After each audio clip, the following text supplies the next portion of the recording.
Tout d'abord, il faut savoir que pour rentrer chez moi, il faut passer dans une avenue assez ouverte, dans laquelle se trouve une pharmacie qui est à peu près à mi-chemin, et à côté il y a un banc.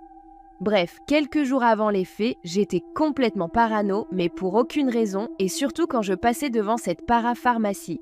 Avance rapide, on est un vendredi, c'était une journée assez normale.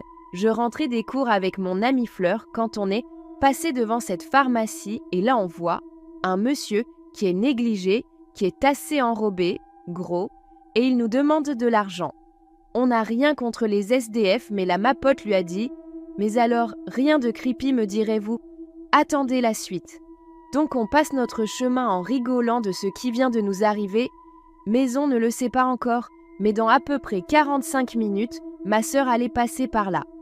Bref, de notre côté, on rentre tranquille, et c'est seulement 50 minutes après que ma sœur arrive en panique et tambourine la porte pour qu'on lui ouvre. Et une fois qu'elle a repris ses esprits, elle nous explique avoir vu un SDF avec la même description et au même endroit qui lui a demandé, de manière très flippante, « Où sont tes parents ?» Ma sœur, dans un mélange de panique et de stress, lui répond qu'ils sont à la maison. Elle nous expliquera même plus tard l'avoir vu se lever et marcher dans la même direction qu'elle. Et elle a tellement pressé le pas qu'elle ne sait pas jusqu'à où il l'a suivie.